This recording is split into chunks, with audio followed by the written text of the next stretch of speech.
Bueno, estamos con Alberto y Jorge Sánchez Cabezudo, creadores de la serie Nos vemos en otra vida. La primera pregunta, ¿cómo surgió la idea? Pues la verdad que la idea surgió con el libro de Manuel Javois, ¿no? Lo leímos cuando salió, creo que fue el 2015, 2016, y nos sorprendió mucho, nos impactó mucho desde dónde mira Manuel. Siempre tiene una mirada diferente contando las cosas, y aquí la pregunta que hace la novela es cómo un chico de 15, 16 años puede ser el primer condenado del mayor atentado yihadista en suelo europeo, ¿no? Y nos lanzamos un poco a perseguir la opción de los derechos, tardamos 4 años porque había otras productoras interesadas en llevarlo a ficción, y después de 6 años yo creo que pudimos tener acceso a ella por fin, y tardamos un año en ver cómo abordar, cómo estructurar la serie, porque no es un tema fácil, ¿no? Es un tema delicado, contarlo desde el punto de vista de la gente que provocó tanto dolor, habiendo víctimas con nombres y apellidos. Para nosotros fue una responsabilidad y tardamos mucho tiempo en ver cómo hacerlo, hasta que después de ese año tuvimos claro cómo hacerlo y se lo presentamos a Disney Plus, y Sofía Fábregas cuenta que nosotros tardamos un año, pero ellos tardaron 20 segundos en decir que sí. Conocían el libro y creían que también la serie era algo necesario que tenían que contar. Y bueno, ¿en qué se diferencia este proyecto de otros anteriores? ¿Qué diríais? Pues que se basa en hechos reales, comparte el hecho de que es una crónica criminal con un retrato de personajes, que es lo que nos gusta hacer, ¿no? Contar crónica criminal y un drama de personajes, pero habla de hechos reales, y además la crónica criminal tiene víctimas con nombres y apellidos detrás, lo que lo hace particularmente complicado. Vas a hacer algo que va a afectar a gente que está viva, que lo vivió y que puede remover, puede generar dolor, y eso pues te carga de responsabilidad. Básicamente eso, más que la mayor, eso es lo más diferente que hemos hecho en toda nuestra carrera, y para nosotros ha supuesto el viaje profesional más intenso y más emocional que hemos vivido, ¿no? Porque decíamos, ¿no?, que nuestra responsabilidad está aquí, con lo que hagamos es aburrir a alguien, ¿no? Ese hasta ahora era nuestro mayor peligro. Aquí no, aquí estábamos hablando de otro tipo de responsabilidad, y bueno, también contentos de habernos encontrado en la coordenada precisa para ser nosotros lo que los contemos, ¿no? Es como cuando te invitan a jugar un partido importante, pues sin sentirnos importantes nosotros, pero bueno, te dan la posibilidad de contar algo que realmente crees que hay que contar, ¿no? Y que justifica un poco tu trabajo, ¿no? Por eso nos gusta hacer el trabajo que hacemos, y son este tipo de proyectos los que nos dan mucho sentido a las cosas que hacemos. ¿Y qué ha sido lo más difícil de contar en esta historia? Yo creo que lo más difícil para nosotros era encontrar el tono adecuado de contar esto, ¿no? Es un poco esa responsabilidad, y al mismo tiempo contarlo desde el chico que fue testigo de todo y estuvo en los sitios, ¿no?, con los yihadistas, etcétera. Creo que ese equilibrio fue lo más difícil, encontrar el sitio también, para que no queríamos huir de la reconstrucción del atentado, de imágenes escabrosas, de los trenes, y encontrar el sitio para los afectados, para las víctimas, para que ellos mismos fuesen los que contasen lo que sucedió ese día. Esa combinación de tono y estructura creo que fue lo más difícil y lo que más tiempo nos llevó. ¿Y cómo se lleva a cabo la adaptación de un libro? Porque hay que elegir partes y hay que desechar otras partes, supongo. ¿Perdona? ¿Que cómo se lleva a cabo la adaptación de un libro cuando habrá que elegir unas partes sí y otras no? Bueno, claro, no. Claro, al fin y al cabo la adaptación es una reescritura, es la generación de una obra nueva, ¿no? Y en este caso además es como una doble reescritura, porque es una novela que a su vez está basada en hechos reales, en una entrevista real, ¿no? En ese sentido la novela, el libro de Manuel es muy rico, muy interesante. Como dice Alberto, el punto desde donde mira, lo que le interesa, el entorno, cómo contextualiza su vida, le da una riqueza especial, pero a la vez es muy prolijo en tramas y en otro tipo de personajes. O sea, la narración parte hacia muchas direcciones y te da un fresco muy claro, y nosotros tuvimos que hacer, por ejemplo, una poda. Había que, o sea, adaptar al fin y al cabo es contar qué se cuenta y qué no se cuenta, ¿no?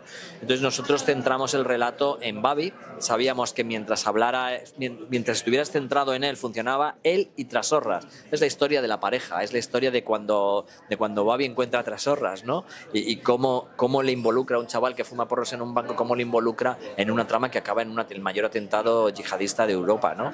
Entonces, esa historia ya nos marcaba qué tenía que entrar y qué no tenía que entrar. Por ejemplo, teníamos que contar todos los antecedentes de Trasorras, toda la parte de la people. Entonces, ahí, por ejemplo, la voz en off nos funcionó muy bien para que, aunque estamos contando cosas en las que no está Babi, es su voz en off desde la entrevista con Javois la que nos está contando todo esto. Entonces, la serie funcionaba muy bien mientras estábamos encima del personaje y mientras nos la contaba él.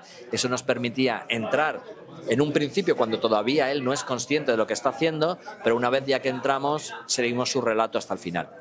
¿Y cuáles fueron las escenas más difíciles para grabar para vosotros? A nivel emocional ya también, porque al ser una historia real y eso, me imagino que emocionalmente también costaría grabar algunas partes, ¿no? Bueno, emocionalmente yo creo que las secuencias que grabamos del macrojuicio, donde las víctimas cuentan lo que sucedió esos días, emocionalmente yo creo que eran de las que más nos impactaron o más vivimos todo el equipo con mucho cuidado.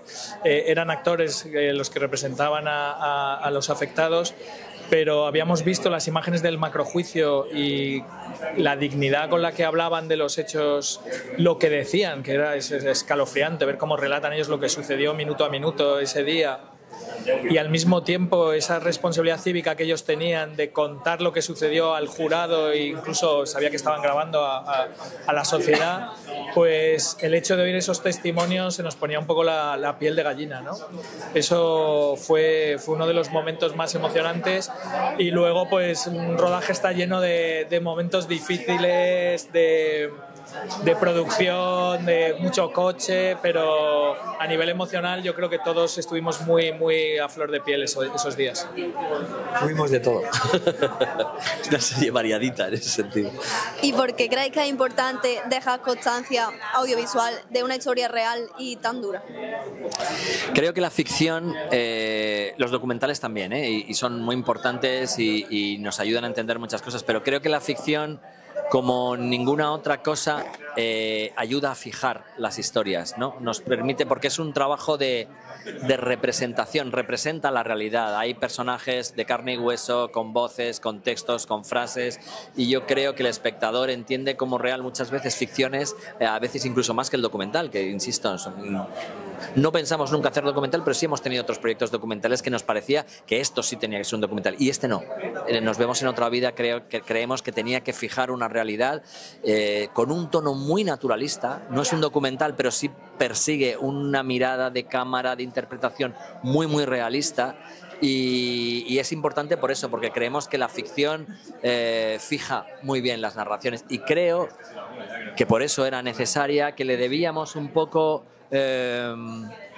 una narrativa de los hechos a las víctimas, ¿no? Es decir, cuando surgieron los atentados hubo mucha polémica, mucho embarrar el terreno, mucha desinformación, y eso hizo que a las víctimas se les negara un relato.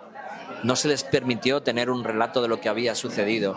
Y creo que 20 años después es hora en la que estamos todos esencialmente de acuerdo. Hay una sentencia judicial, hay unos testigos, o sea, no es momento de poner en cuestión lo que estamos contando en ese sentido, porque estaba probado. Entonces creemos que una ficción era oportuna, aunque solo fuera también para poder hablar de ello, porque el poder hablar es sanar, y yo creo que necesitábamos. ¿Y cómo fue ese proceso de casting para escoger a los actores? Pues teníamos muy claro desde el principio que el personaje de Robert, de Gabriel, tenía que ser un actor no profesional, tenía que ser alguien de la calle. Hicimos un street casting en Avilés, en Gijón, en Asturias. Tenía que ser asturiano, que hablase con el acento, para que respirase ese naturalismo, esa verdad, que fuese local. Y vimos a 200 chicos, y un día nuestra persona de producción de casting allí se iba ya a casa después de un día de trabajo y vio salir a un chico de 17, 18 años de un McDonald's con el pelo largo, rapado por los lados, con un desparpajo increíble, mira, podía haberse ido al hotel o a casa, y decidió pararle y entrevistarle. Y cuando vimos en el estudio, en la oficina, la prueba, nos quedamos, wow, es él.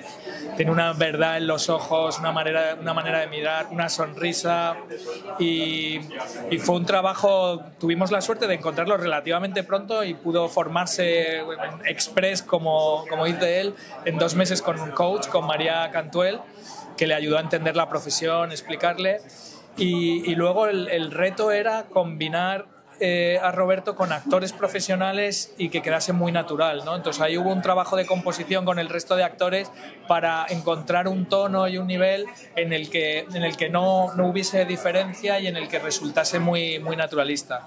Y el resto de casting tardamos un poco más en encontrar a Trasorras, porque tenía que ser alguien muy magnético, muy imprevisible, que no quedase paródico pero que fuese excesivo.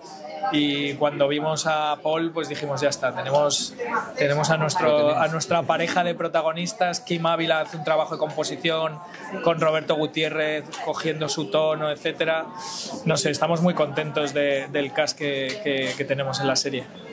Y ya para ir terminando, ¿cuál creéis que va a ser la reacción del espectador al ver la serie? Pues buenísima, va a ser maravillosa.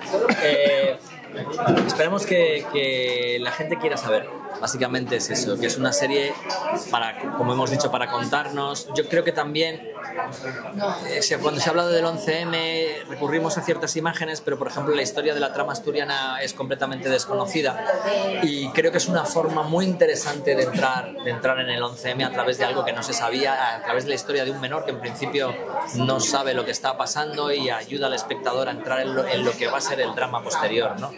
Pero de todas las posibles entradas para cuando hablamos del 11M, desde luego la historia de la trama asturiana nos parecía la más oportuna, la más interesante, la más desconocida, y la que o sea, al final tú quieres reproducir en el espectador lo que te está pasando a ti. Entonces cuando leímos la novela digo, ¿y esto qué es? Entonces empezamos a interesarnos porque no lo conocíamos, y esas emociones, esas sensaciones son las que buscamos generar en el público, ¿no? Entonces esperamos que la acogida sea buena, porque la gente tenga curiosidad, básicamente, ¿no? Es algo que todos conocemos, pero no nos lo han contado así. Entonces esperamos que quieran conocer la historia que les queremos contar. Y ya la última pregunta, ¿os gusta trabajar juntos? No. Pues a ver, que somos hermanos como para no. Pues sí, la verdad que compartimos desde pequeñitos muchas referencias, y trabajar pues entre hermanos no hay, pues es muy fácil, porque aunque te pelees, al día siguiente sigues siendo tu hermano, o sea que da igual. Tampoco nos peleamos tanto. No, pero vamos, aunque haya algo que no estás de acuerdo, y de hecho facilita también que si uno de los dos sabe que hay algo que no termina de funcionar, pues sabe que hay que raspar o hay que encontrar una tercera vía para solucionarlo, que no es una cuestión de egos ni de nada. En ese sentido, pues el trabajo es súper fácil y además muy rápido, porque como compartes tantas referencias, casi con 2 palabras sabes lo que estás pensando, ¿no? Así que, pues nada. Luego él es un director de actores increíble, que voy a decir yo, y bueno, es mi hermano también, ¿qué te va a decir? Él es un así que no, el listo de los dos es él, ¿sabes? No podemos estar más contentos. Nada, pues ya está, muchísimas gracias a los dos, y esperamos que vaya genial. Muchísima suerte. Gracias.